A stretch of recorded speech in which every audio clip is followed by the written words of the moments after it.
Greetings. Welcome to ITR Live. I'm your host, Chris Hagan, and we are back here in Studio 130 for another fun-filled, action-packed episode of Iowa's most politically connected conservative podcast.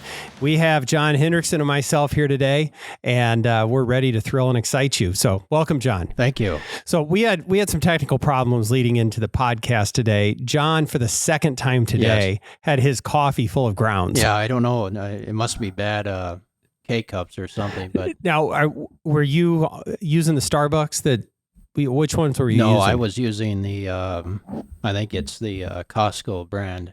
Oh, really? Yeah. This is the Starbucks. Good. Well, now that you switched over, we should tell Costco about that because we need you appropriately caffeinated for the podcast. Yes. Well, good. Well, we're both fresh cups of coffee, a robust pre-production meeting behind us, and ready to go. So, John, first things first. President Trump was in Iowa yesterday. Yes. And you had a chance to be there. I did. So tell the listeners how that came to be and what your experiences were with the day. Yes. Well, thanks to you and former acting Attorney General Matt Whitaker, I was given a special invite to attend the rally in Clive, and I was able to get my picture taken and meet the president, which was very exciting, and it was just a pleasure to meet him. And I have to say that the event, there was a ton of energy there, and it was at the Horizon Event Center in Clive, and there was basically a standing room only crowd, and I thought the president gave a very thoughtful, informative speech and on a number of policy issues, but trade policy was Steel mentioned. Tariffs? Yes, mentioned. Yeah, okay, good. He mentioned tariffs, which I applauded and waved my sign, and getting control of the border and America First foreign policy. All those things were mentioned, which I've been a strong supporter of. But it was just really exciting to be able to meet former President Trump. One of the things we've talked a lot about the caucuses and the value of having the first in the nation and all that, but these campaigns are just fun. It's exciting. You talk to folks that have worked campaigns, both sides of the aisle, whether your candidate wins or not, or top tier. It's just exciting to be around it. Yes. Yeah. And so I think you got a big taste of that yesterday. Yes. Yeah. And got to meet a lot of great people and talk with a lot of people, and it was an enjoyable day. Good. I mean, it was beats the heck out of sitting at your desk, writing papers. Yes. Right? Yeah. Oh, okay. Yeah. I mean, it was. I've never before have met a president or a former president, and so just to be able to do that was incredible. Yeah. It is. I've been around a couple of times in the past, and then from a distance, been at several events, but there's an aura that comes around the office, and having been in the office that is unique. Yeah. And you just sense, maybe it's just having all the Secret Service around them, if nothing else. Yeah. But yeah. And this is, I'm going to treasure this because it was that special for me. Well, to be able to do that. That's outstanding. Yeah. And yesterday in Iowa Caucus News was Iowa Attorney General Brenna Bird endorsing President Trump. So she was there yesterday, is that right? Yeah. Okay. She spoke both at the event in Adel, and then she spoke in Clive as well. Good. Well, yeah, it's I think that's the first of the statewide Republicans that have endorsed. I think I'm going to embarrass myself. I won't put you on the spot on that, but I think so. I'm forgetting the state treasurer's name. Robbie Smith, former state senator Robbie Smith. Yes, I think he endorsed Vivek. You know what? I think that's right. Yeah. I think that's right. So, I take that back. So, it's good. It's, as I've said before, whether you like Trump or DeSantis or Nikki Haley or Vivek or on down the list, get out and check these events out because they're fun. They are. And it is, we all take, if you're listening to this program at all, you take issues, you take politics, you take the future of the country very seriously. And there's probably no better place to actually engage with that than in a presidential campaign. Yeah. We're electing the leader of the free world here, but it's really cool stuff to get out and be a part of, and never take that for granted, because these opportunities do not exist for the vast majority of Americans. And just being at that event, I had a chance to visit with a few state legislators, and we've got some good people in Iowa serving in our legislature, and I was reminded of that just having some conversations with a few of those folks, and so it was a great day yesterday. Okay. Well, good, and that's a great reminder, and I think that's the way to close it. Is that we do have good people, elected, not elected, activist, everyday Joe. It's a lot of cool things happening in Iowa. I wanted to check in real quick with you, John, on the ongoing drama around selecting a new Speaker of the U.S. House. So now we're on to Jim Jordan. Yes. Yeah. Okay. And Jim Jordan now apparently doesn't have quite enough support. What's the state of that right now, as you understand it? This is the last I know that Representative Jordan, a congressman from Ohio, who's fairly conservative, has been sort of a founding Freedom Caucus member. Yeah. He has been trying to get enough votes, and yet I don't know if he's there yet. And it's again, it's creating a problematic situation for Republicans, because it's and I don't know if embarrassing is too harsh of a word, but it just shows that we, as a caucus, at least in the House, that they can't necessarily govern effectively because they can't agree on a leader. Yeah. And so... Well, I thought it was just that we can't send more money to Ukraine because of this. The rest of the stuff didn't seem to matter quite so much. It's just, how are we going to shuffle more money to Zelensky? And but anyway. that's a big part of it. And but I think, the more this drags on, I think it more of a black eye it is for Republicans. Yeah. It's so from, our seat over here in the cheap seats, it seemed like with McCarthy and then Scalise is that you had some conservative holdouts that couldn't quite get there. And now with Jim Jordan, it appears that maybe this isn't fair, sort of on the other end of the spectrum. I don't want to say it's moderate, but some other folks, because they can only lose 5 votes. Yes. No, if you lose 5, I can't remember, but anyway, that's the magic number. One of them, to put a little Iowa spin on this, apparently Congresswoman Marinette Miller-Meeks is undecided on this vote. And if I remember right, her concerns had to do more with the process, which I think most Americans would probably agree with her frustration with this process. Yeah. So I don't know if she has, I read that in some of the morning emails, political playbook, those kinds of things. But, and then I also saw it in an AP article today too. So if she's made an updated statement on that, I haven't had a chance to see it yet, but, and it's just interesting. And I don't know whether Jim Jordan is the right pick or not. I would ideally like to see the Speaker of the House put on a sport coat. Yeah. And that's always bothered me about Jim Jordan. Yeah. Probably a great guy, but I just, Well, and we've talked about this before, but I can understand, especially from the conservative perspective, the concern about funding for Ukraine and the national debt and just the need to restrain spending. But we have to keep in mind that there's only so much they can do, right? Because we are in divided government, and I don't think having this drawn out battle serves the purpose, especially, the focus needs to be on how poor the Biden policies are, rather than the internal fighting of the Republicans right now. It is saying no to the profligate spending and hopefully some oversight of government. I mean, that's really all I expect out of this 2-year Congress. So and one thing too, and I hope folks don't think I'm liberal saying this, but I don't think they'll make that mistake, John. But compromise is part of the political process. Our system is based on it, and we go back even to the Constitutional Convention. Our Constitution was a product of compromise, and so it's just something that is part of politics.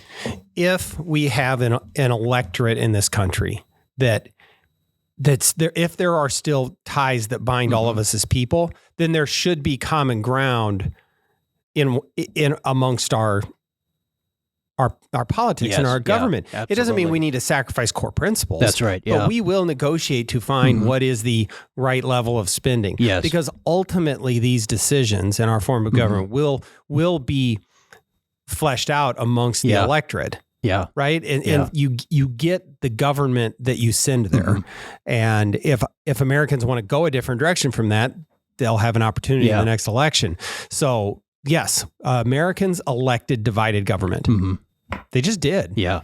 They didn't elect unified conservative control. And until they do, that needs to inform the direction that you go. Yeah. It probably means less gets done, which I'm okay with. Yeah.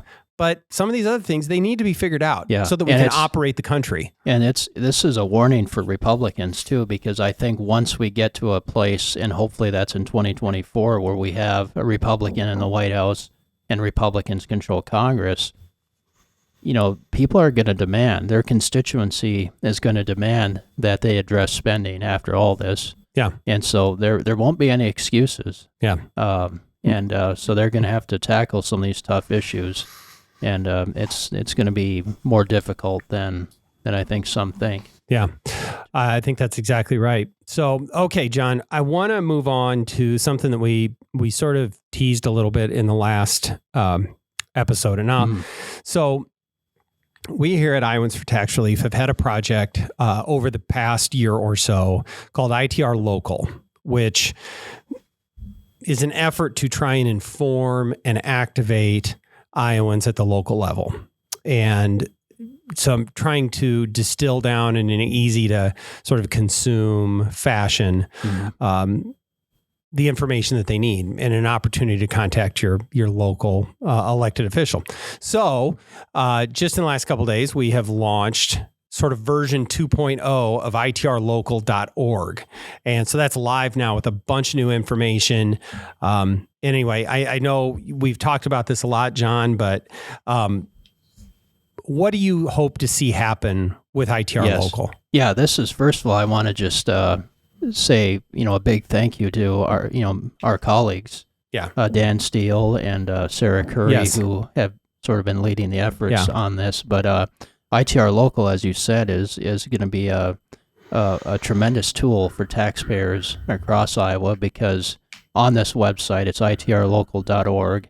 You can get your city, county, school district, property tax information, along with budget and spending information. And also just there's information there that tells you about how Iowa's property tax system works. Yeah. And so I think when people see this resource, they'll be able to see kind of how their city, county, and school districts are doing. And we measure that with the metric of inflation plus population, looking at the growth of property taxes. And so I think this will give people more information, not only understanding how this system works, because it's very complicated, but also kind of looking specifically to their own community of how their governments are handling property taxes. Because, one thing that you and I were talking about the other day is one neat thing about this past session is that legislators listen to their constituents. And we saw a bipartisan support for the property tax reform bill that was passed. And so I think that sends a strong message to local governments saying that, people want something done about property taxes. And I think ITR Local is going to help drive that conversation, because it's now empowering people with some crucial information. And I think one thing to keep in mind, and please, if you're listening, go out and just check it out, is ITR Local is really, it's not necessarily an attempt to advocate for or against a particular budget or spending decision. It is to provide the data. Yes. Yeah. And then you go have the conversation with your local county supervisor, your mayor, or whoever it is, and let them explain it to you. Yeah. If you think that spending's in line, then you contact them and say, thank you for honoring my my budget. If you think that they're spending too much, have them explain it to you. I know a couple of these I've looked at where the first chart you get to an ITR local is it's a line chart over the last 20 years. Here's where spending has gone up. Here's what kind of a reasonable spending growth should look like considering inflation and population. And here's your city. So you can get just a quick, but anyway, and you can get a real quick snapshot. And there are some where you can see that it has grown over the last 2 or 3 years quite a bit. But I also know that community has had to take on a very significant spending obligation that was completely appropriate. Mm-hmm. Yeah. And so we're not necessarily being critical of an increase in local government spending. We're always going to be sort of wary of it, but maybe there's a good reason. And so you contact your city council person and they're like, well, yeah, we had to do this over the last couple of years. As you remember, we did that. Oh, okay. I get that. Makes sense. Thanks for the time. That's it. Yeah. But the system works better if folks are having those conversations. That's right. So yeah, that's what we're trying to do. So and all the data comes from, it's not our data. It's from basically the sources within a lot of it from the Department of Management, where cities, counties, and school districts have to report that data. And then also from other sources. Yeah. So everything's documented there. Yep. Population data comes straight from the U.S. Census Bureau. Inflation information comes straight from the Federal Reserve Bank, Department of Education, Department of Management, Department of Revenue. So, and there's no secret, formula here. No. We're just giving you the data, but trying to put it in a way that people can accurately, look at it. But, in addition to that line chart on spending over time, you get some data comparing it to statewide averages. You can see 10-year just on population growth, property tax revenue, and then a breakdown of where spending goes. I really like this one, John, on here, is you'll see per capita spending based on each type of expenditure compared to where that is on the statewide average. Mm-hmm. And you can see where are the priorities for your community. And that's where I think you can dig in a little bit too. And maybe we're getting a little too granular on this, but it's, are we spending more or less on public safety? Are we spending more and less on servicing debt? Or is it capital projects or whatever? So that's just interesting to me, and a pie chart of where it all goes. Anyway, so please use it, get it out there. We're going to try and roll this out and get it in front of as many people as possible. But it all comes back to what we talked about in the last time, is that the real core solution to your rising property tax bill is to limit local government spending. Yes. And the best way to do it is to have Iowans expecting that of their local governments. Yes. And they have to hear from That's you. Right. Yeah. Or they'll continue. Look, we've said it before. There's a lot of folks out there that are trying to do this the right way, but they need that input. I was having a conversation with a former Metro city councilman yesterday. And he's just excited. He's like, yes, more people coming to the city council meeting is great. Yeah. He's like, that's what needs to happen. So anyway, we're really excited about it. It's a major initiative, and there's a lot of work that's gone into it. And if you have suggestions of things we can do on here, please let us know. We've got every school district in Iowa in here.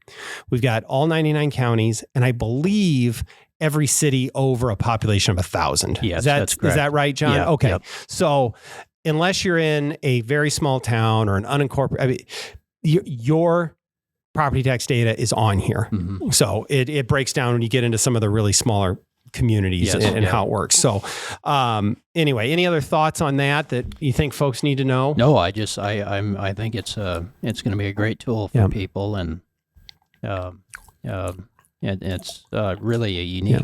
Yeah. Well, and then you kind of spoiled one of the other things I was going to talk about here. So, but no, one of the other things that's on ITR Local, and you'll also find it at ITR Foundation, is some reporting on bond referendum that are coming up in November, because there are a lot of them across the state. And the article that we have at ITR Foundation right now, and the reason you spoiled it is because I want to get Sarah in here to talk about it, because she's the one that really did the work to collect all the data on this. But the total amount of all of the bond elections in the state of Iowa coming up in November is $1.7 billion. That is roughly actually, it's very close to double the state budget for 1 year. Yeah. $1.7 billion of debt that voters being asked to decide on. And it's in 50 of the 99 counties. You have one of these on the ballot. Yeah. So there's at least a meaningful chance that you are one of these voters that needs to decide. In addition to your city elections and your school board elections, you'll have this bond election on the ballot. And so you need to be aware of that. And one of the problems that we run into, actually in Sarah's data, says 75% of Iowans. Now I suppose that's because you've got a Cedar Rapids school, Des Moines or Polk County, Waukee. I mean, you're hitting the population centers right off the bat. Yep. But is that ITR Local will have some information on this for if you have one in your district. So if you go in and you plug in, Waukee schools, you'll get some information there about what is the decision. Waukee's got a big one because they're growing so fast. They need new buildings, and without passing judgment on it, and it does stand to reason that a big growing district will need to build to put somewhere to put the kids, and they've got the resources to pay for it. Now, the flip side of that, John, is, as we've seen, you've got some districts out there with declining enrollment that are still asking their taxpayers to foot the bill for a lot of new construction in a declining enrollment district where property taxes have already skyrocketed, and you'll be able to see that all there on ITR Local. So when we get Sarah in here, she can kind of go into a little more detail on some of these. But again, much like we want folks to see budget information at the local level, we want to see how much they're borrowing. It was really frustrating. I know it's really frustrating for Sarah. She tried to pull this together. There's not one spot where these things are published. She had to do the hard work of going to each county election office and saying, hey, do you have anything on the ballot? Yeah. And having them send it to her. And here we are, a month from the inside of a month from the election. And it's sort of, well, I don't know. It's not housed at the Secretary of State. No. Which is where you would think election information would be. So that's the other part of this too, is we're going to need some election reforms about the reporting of these things, because this is very opaque. Yeah. And I've noticed that unless you're in a big metro area that's having people for and against these bond issues on the editorial pages, most likely in the smaller areas, there's no discussion of it. People don't know what's going on. Yep. I mean, you got Polk County, for example, to your point, in the Des Moines Register today, you had for and against on the airport referendum. Yeah. I'll let individuals make their mind up. I mean, and I've said before, we need a new airport terminal. So we just figure out how we're going to pay for it. And it's going to involve some borrowing. So, but there's a for and against. Now, the for is the Des Moines Register's editorial board. The against is former state representative Ed Fallon. So, I guess it's kind of the battle of the liberals. But whatever. Let them figure out what they're doing with the Des Moines airport. Anyway, and wherever you land on that issue, the vote no from Ed Fallon was really, really questionable reasoning on that one, but whatever. All right. But you're right, John, is that we need sunlight. We need information. We need people to know so that they can have their voice heard. And that's it. Yeah. So we're excited about itrlocal.org. Please go and visit it and let us know and use it and get a hold of, if you're not, get a hold of your local elected officials. Just let them know you're out there and you care. That's right. So very good. All right. Well, that's all the time we got for today, John. Thank you. Thank you. You're still smiling. Yes. Yeah. So that's good. This is my favorite part of the day. Yeah. It's mine. Well, mine was listening to you tell your story going to the Trump rally, but this is number 2 because we love talking to the folks out there. All right. Well, that's all for today. Don't forget to like and subscribe. Don't forget to tell your friends. Don't forget to leave us a good review. Don't forget to do all those things. And with all of that, we will see you next time on ITR Live.